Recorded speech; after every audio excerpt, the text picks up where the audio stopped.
Hello there, this is D, and welcome to days, he says, plural, 5 and 6 of the RX Road Trip for the Benzo Free podcast.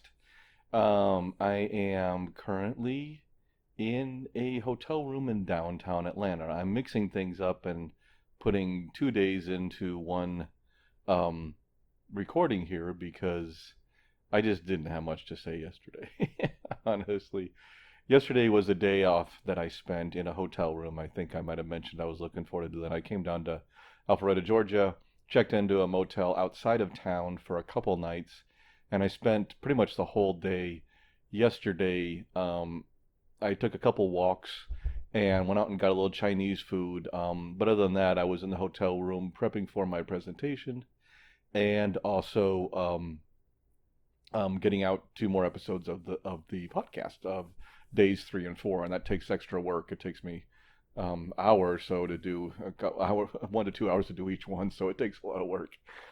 So I wanted to get those out, and so I just didn't really get one recorded on day 5, but I just told you what I did on day 5, so there wasn't much there, but it was good to have the downtime.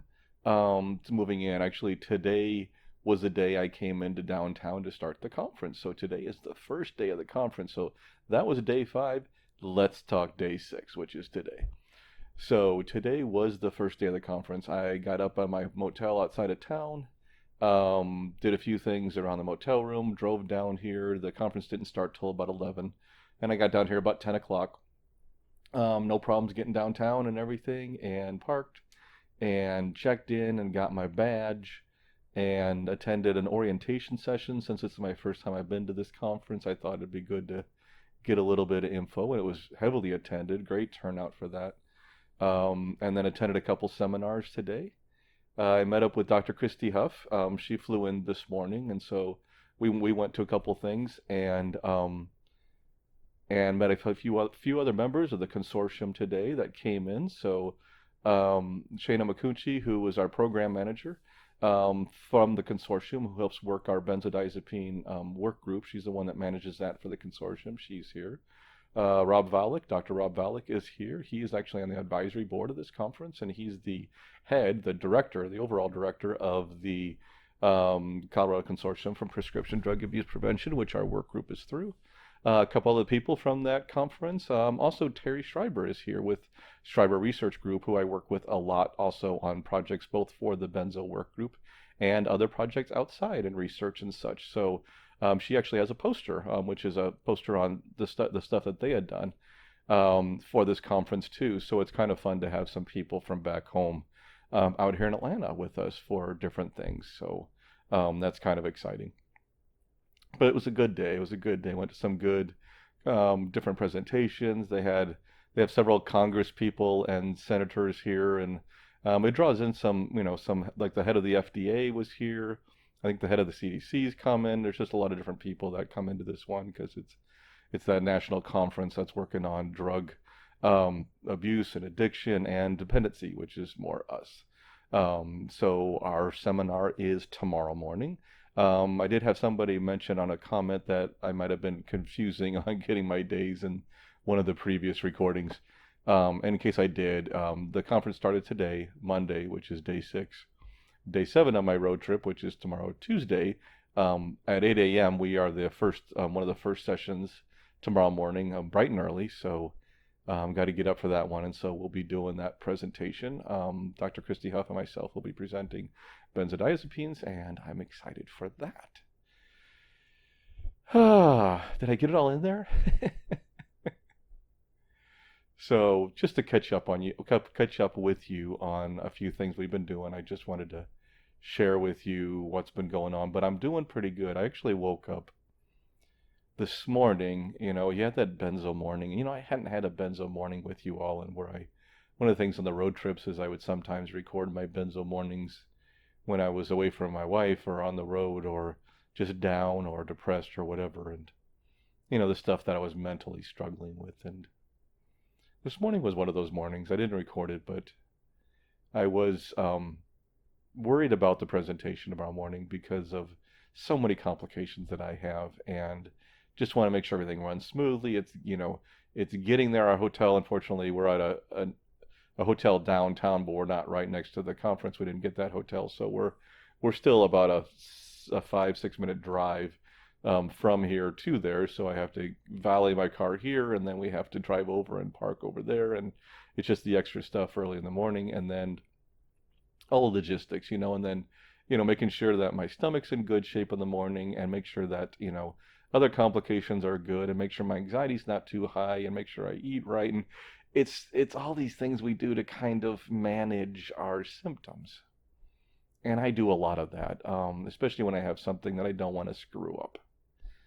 I don't want to disappoint people. I think that's really what it comes down to. That's a big thing for me, is not disappointing people. I'm sure some of you have that too. For me, I'm a people pleaser from way back when. Probably one of the worst things I can do is disappoint somebody. So that's a big thing for me. And so, of course, I have a co-presenter, and I want to make sure that she's happy with my presentation. I want to make sure that the consortium is happy with my presentation. I want to make sure that the conference is happy with our presentation that they invited us to come down and do. It's also being video recorded and going to be available to all the people that attend and pay for it and stuff like that. It's continuing education, continuing medical education. So it's just all these things that layers. So you kind of want to get it right the first time. The good news is I've done this presentation before. Most of it, we kind of shake things up a little bit for different presentations, but a lot of the content we've used in other presentations. So I'm not too worried about it. But still, I think it'll be good, and I'm excited about that. And I think this morning I was just really having reservations about all the things I had to do. But today, I think just getting there, getting checked into the hotel, getting my badge, getting through today with really no problems or complications gave me some confidence and made me feel better. And sometimes those little small victories help you get through the bigger hurdles, and those victories kind of feed everything else down the line. And I think that adds and builds. And that's one of the things with me. So, it's okay. I mean, I have to manage my limitations. And so I have these check boxes like, I want to leave early and drive over, and I want to be there an hour before my presentation so I have time to make sure everything's settled, that I can, prep, and in case there's a glitch, I want to make sure that we've worked through that and the slides are working. And I've just learned to be there early and make sure everything's in line for things, things to happen well. But it's weird because that's, I just got this email. It's so funny. I just got a comment. Not that it's funny, but I just got a comment from somebody. It was email or on the feedback form or on YouTube or something. I just was pulling up email real quick and looking. And somebody had mentioned about urinary difficulties. Do I still have urinary difficulties, and the urgency to pee and stuff like that? And that's a perfect timing for this question. And that's one thing I want to address. I've not been shy about saying this. I don't want to oversay it because it's not a topic everybody wants to hear about, but it's a topic many of us deal with, and I do want to talk to it. And this is all related to pelvic floor dysfunction, which I've talked about many times on this podcast. And it's one that I think we should address again, because this is a limitation I have. And the question this person asked to me was, do I still have that problem, and what did I do about it? And yes, I still have that problem.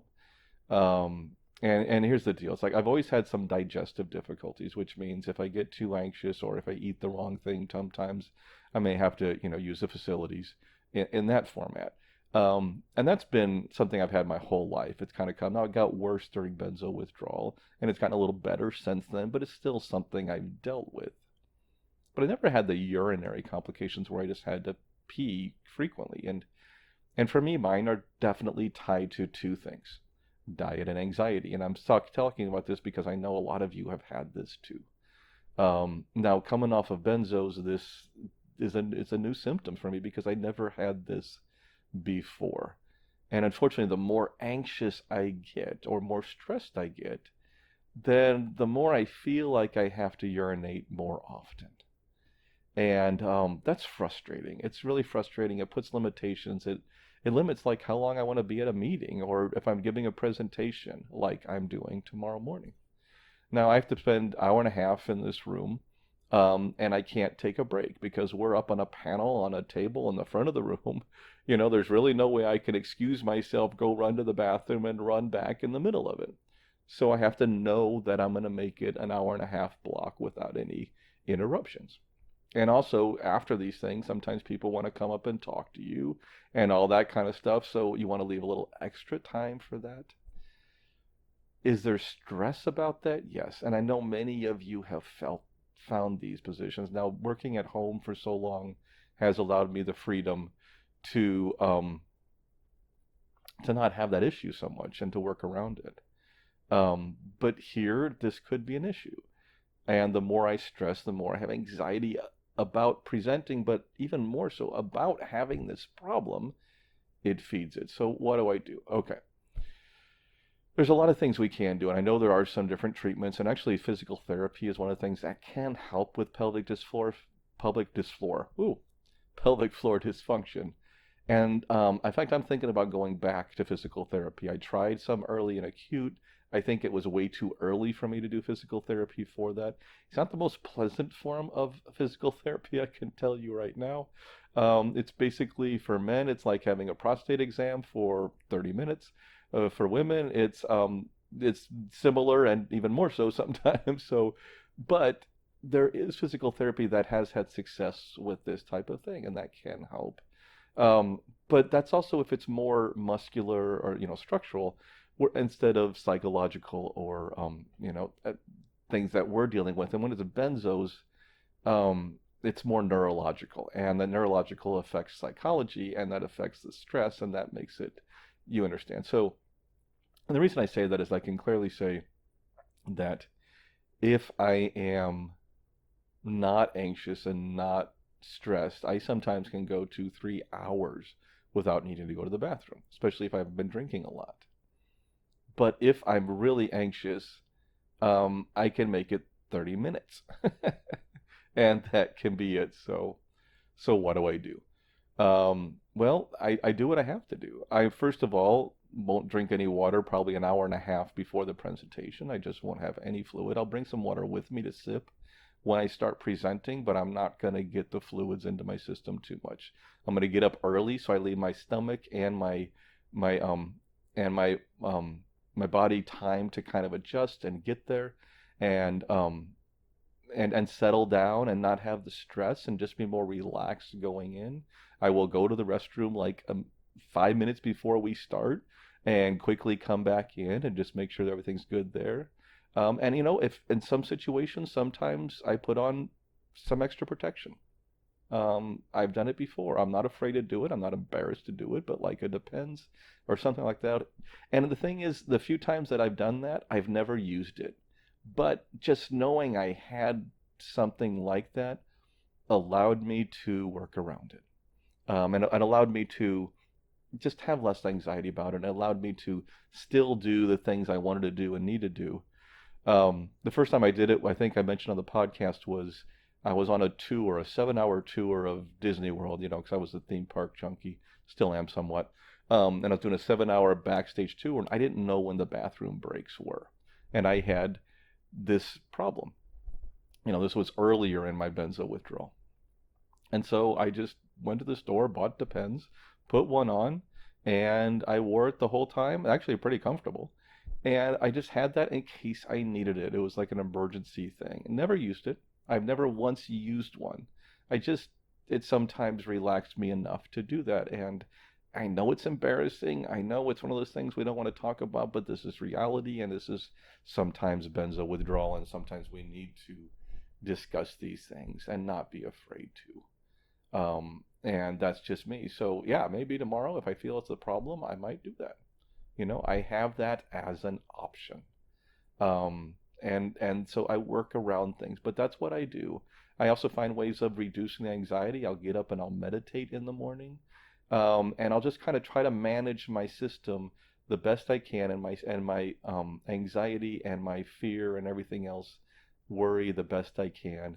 I'm going to try to get a good night's sleep, go to bed early tonight, and just chill out and try to, not let this stuff get to me as best I can. So more than you wanted to know.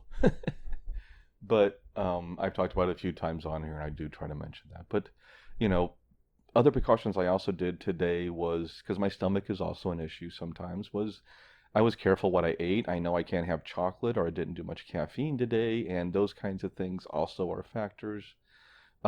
Just some stuff that I've learned about my body, I've learned about my mind to work around things and still do stuff. And my goal is I want to give this presentation. It's important to me to do this, so I'm going to find a way, damn it, to do it.